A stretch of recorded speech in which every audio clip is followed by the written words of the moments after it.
work with us on that, if we can't, just happening faster.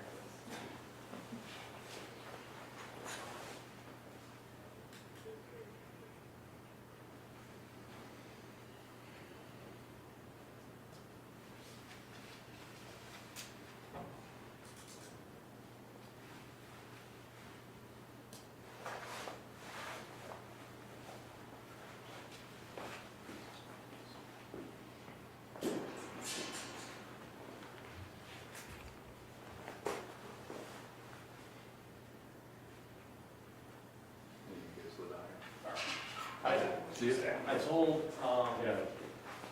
outside of 6 years in the Navy, I lived in Australia a whole lot. Thanks for your service. Oh, thank you. I'm service, by the way. Curtis? Yeah, new. John Edwards. Nice to Nice meet to meet you, who you with? you. WBO, but that's good. I mean, Just take the tour of the shop. yeah. That's what I do. I listen to WBO every morning, to make sure I see if I had school or not. Yeah. Back when I was a kid, I went- Private day, but I went to, Yeah. I went to Fredericktown. We never done.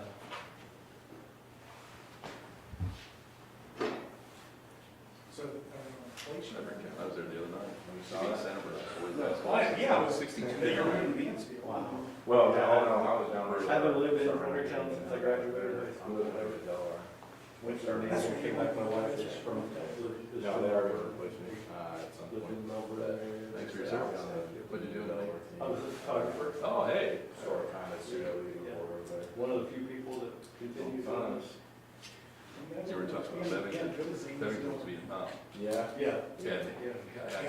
I was asking about it. Yeah. He says, oh man, he said, I had a cookie job. He said, I got there and thought it was gonna be everything. He said, he drove the general around in the Jeep.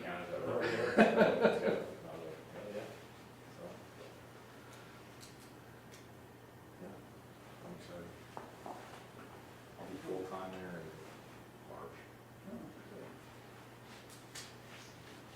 Well, I won't see it, we know races. I know. I'll make an appearance, don't worry. I'll find some time.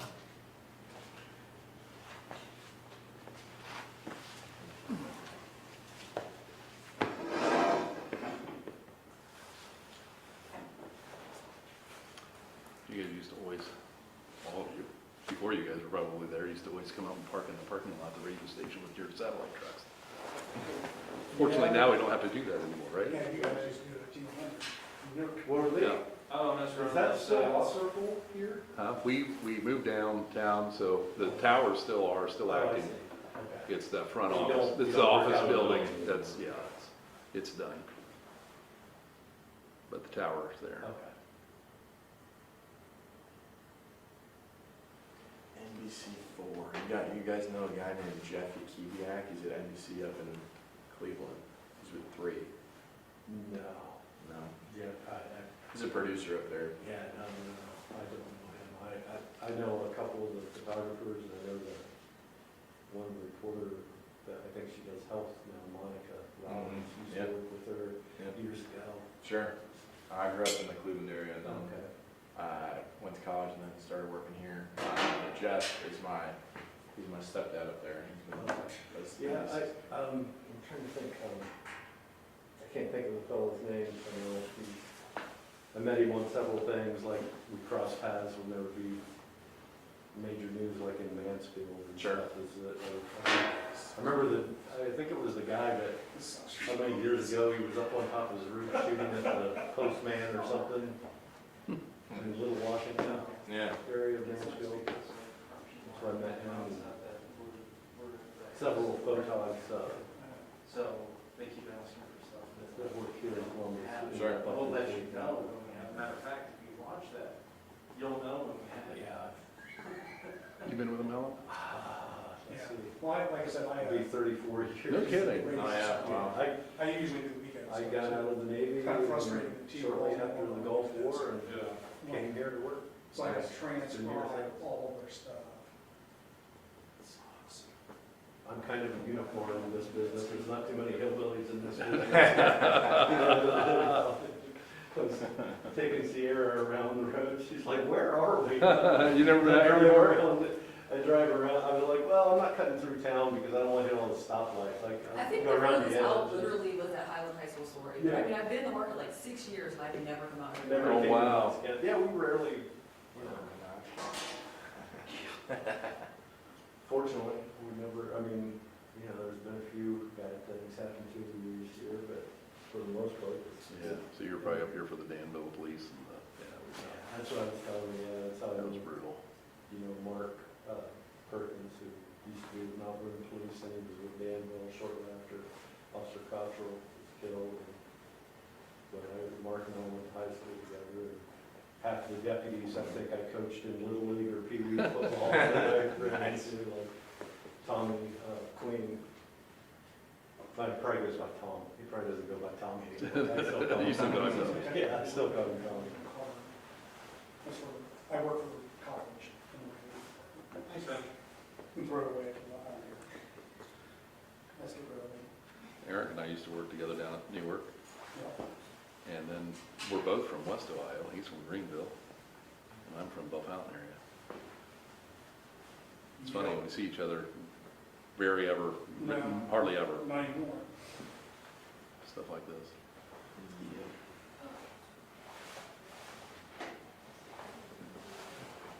I was talking to somebody, I think I was telling my family, Eric, about the time you walked back the radio station through the woods. Wasn't that you? Say what? Didn't you walk back through the woods in the radio station? I sure did. Didn't that fair show happen?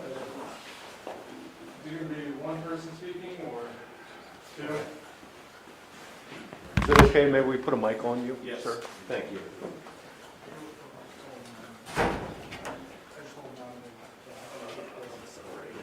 to Matt? You said two different talk? Two people talking.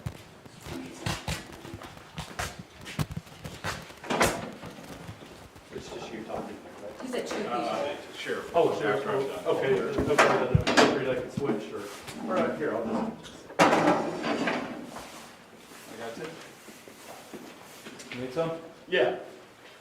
Hey, we're ready to go on here. What, just about a minute? Okay.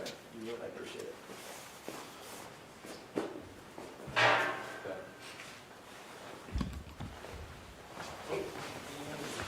All right, probably go ahead and go. Yep. All right, thanks.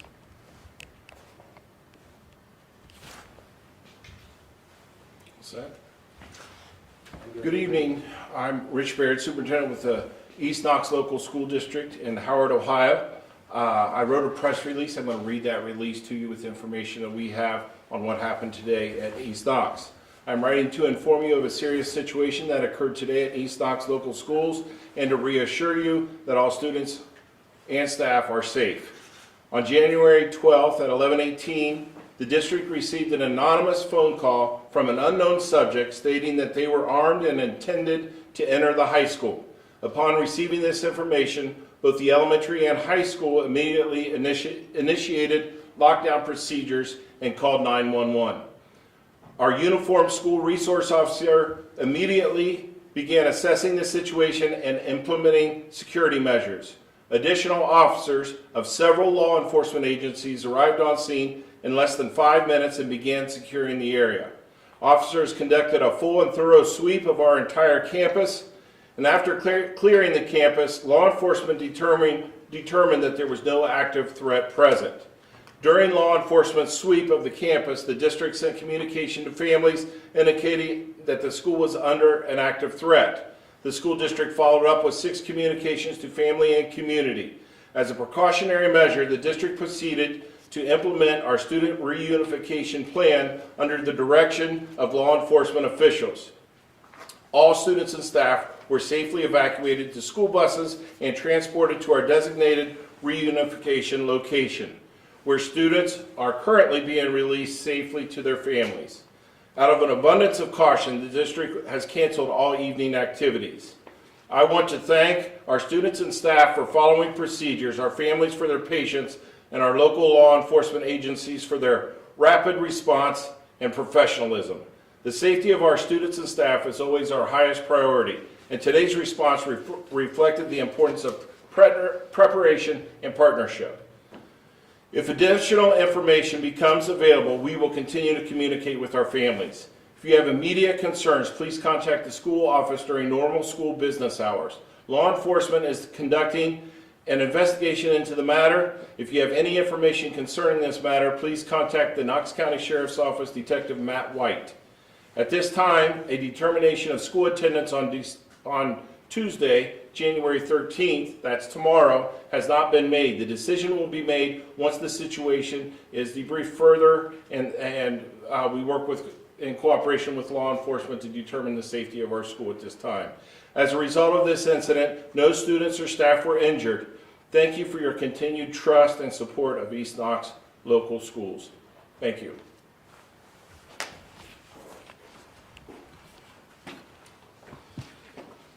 My name is Dan Weckes from Knox County Sheriff's Office.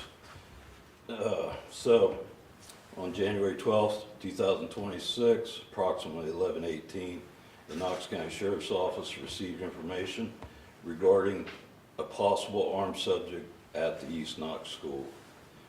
The resource officer immediately responded by implementing security measures. Law enforcement officers from Knox County and surrounding jurisdictions arrived promptly and conducted a rapid and thorough clearing of the campus to ensure there were no threats. Following this, law enforcement assisted East Knox School District with the implementation of the Knox County Emergency Management Reunification Plan. This remains an active, ongoing investigation. Matt White from the Knox County Sheriff's Office and Detective John Bartolucci from the United States Secret Service and Homeland Security will lead this investigation effort. If anyone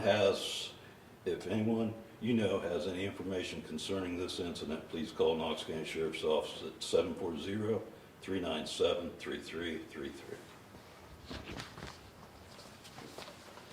Sheriff, was the school resource officer a deputy from your Yes, department? yes. How many resource officers are there at the school? So normally we have 2 resource officers at the East Knox School, but today we only have 1. I know it may be early, but are you able to track the call or talk about where the call may have originated? It's too early to tell on that, but I can assure we're going to be working diligently on finding who this individual is. Did they call the school main office or some other way it got to the school? As far as I know, it's through the main office. You said federal authorities are being called in on this. Is that standard operating procedure? So, one of our special deputies here, he's actually an employee with Ohio Crimes Against Children, and he's one of our special deputies. He's got credentials through the United States Secret Service and Homeland Security. So, I talked to him a few minutes ago, and he's on board with helping us try to track this. You know approximately how long law enforcement was on the scene today?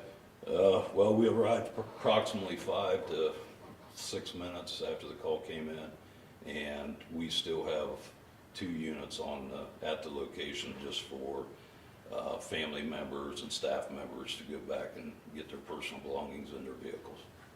So then based on the letter sent to parents, we don't know if school is happening tomorrow yet. I guess at what point do we make that decision, or what advice do you have for parents who, there's a lot of commotion today and we don't know if you Yeah, that's going to be entirely up to the superintendent of the East Knox Schools and the school board. Did the plan go as planned? So we have trained a lot in Knox County for these type of incidents and setting up the reunification plan. We've been training and hoping and praying that we never have to implement any of this training. But today we tried out the reunification plan, and they're currently reuniting children with their parents as we speak. Speaking of the reunification process, from my understanding, it typically happens at the field house here in Mount Vernon, correct? Most of the time, Energy Fieldhouse, yes. Energy field house, right. Yes. So, I had read somewhere online that it was happening at Memorial Park today. Is there a reason for the change? Or is that not accurate? No, it should have been at the Energy Fieldhouse. Okay, very good. And the only time it may vary is if we have other circumstances that we have to change on the fly. Sure. What agencies were involved today? So, Knox County Sheriff's Office, Of course, Mount Vernon PD, Morrill County Sheriff's Office, I believe, Licking County Sheriff's Office sent some units up. Coshocton County was notified, had their units on standby in case we need them. Also, Richland County was on standby, and I believe they may have sent some units close to our county in case we needed them quickly, and Delaware County. And OSP, thank you. Has there been any recent threats up till now? None that I know of, not to this level, of course. In the communication with the parents, the language active threat was used. Why was that language used? Because it was currently an active threat, and we sent that communication out while the law enforcement officers were securing the building, but we knew parents would want to know what's going on. So when we said active threat, we didn't know whether the situation was resolved yet or not, but we wanted to inform and be truthful with our families. How would you say that the students and the teachers all responded to this? I'm sure it was, very scary for a lot too. And then, is there any effects from that in coming days? I'm going to share that I'm very proud of our staff and students and our community for their response. They did what they were trained to do, and they did it well. Are there going to be counselors available for the next couple of days as the investigation continues? Yes. So we originally saw this morning that there was a Facebook post made about a man with a rifle outside. Even talking to some of the parents, they also seem to have had that impression as well beyond the call. Is there anything you can speak of to that? So that was the information that we was all supplied with, and that's the reason why we responded like we did. And we was not able to locate anybody, but that is the reason why we all responded the way we did. And what I can say from the students and the staff and our office and all the other law enforcement agencies, they've done a great job on responding and searching, clearing the building, making sure that our citizens, staff, students, everybody was safe. Do you have an idea of the number of officers that responded? I'm gonna say probably 40, maybe more. Is it accurate that a SWAT team was also present on the campus? Mount Vernon SWAT team and Knox County Sheriff's Office was on the campus. In talking to some parents, some of them have heard or are saying that it may have been a swatting call coming from California. Is there any truth to that? Well, right now we can't answer that because it's ongoing investigation, so, until we know for sure, we're probably not gonna release any information on that. And then just any words for parents as we're watching this and we still don't really have answers? There's a lot of concern on Facebook, it's just kind of. I guess what I would say is always be vigilant, always be watching, and we're gonna obviously up the security in that area for the next few days. We have officers there this evening. We'll have officers there tomorrow, or deputies and officers. Will there be officers present at Danville Local Schools as well, or just East Knox? So Danville has an SRO, so I know he'll be present, but we'll also, be in the area so we can respond and like any other school in the county. If they need us to respond, we'll be there as quick as we can. Does there seem to be trends when something like this happens in Knox County that you get a reverberation the next couple of days, maybe other threats, that sort of thing? Is that a normal? It has happened in the past. How important is it to have a school resource officer actually in the school when Well, something happens? I'm a huge advocate of school resource officers. They help with everything. With the children, they help educate, they help with the parents. They do a whole lot in our schools, and I can't say enough about our school resource officers.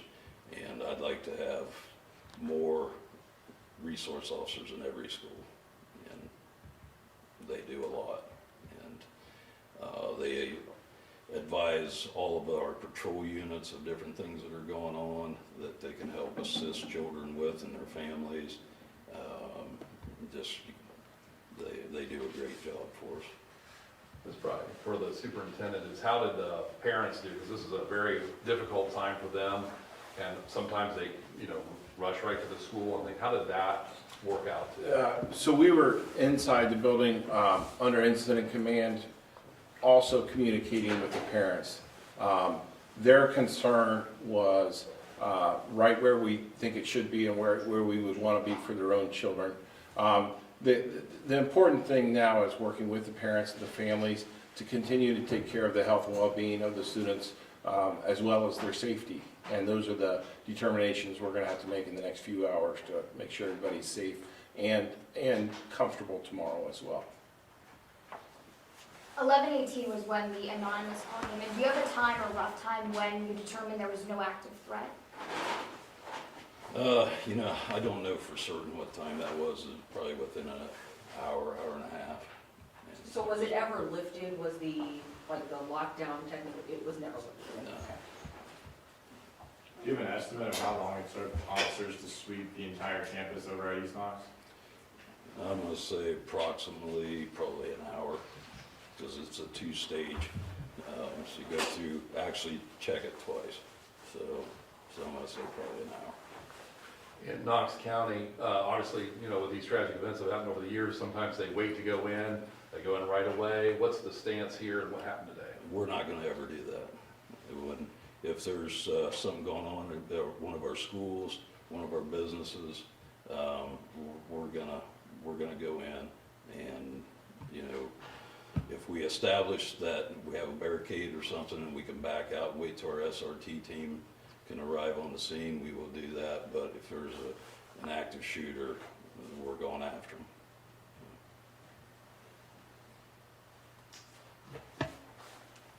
Thank you. Thank you very much, I appreciate it. Back next door. Oh, yeah. Yeah, it's just what I read. We'll, just got the. They moved us to 5 minutes.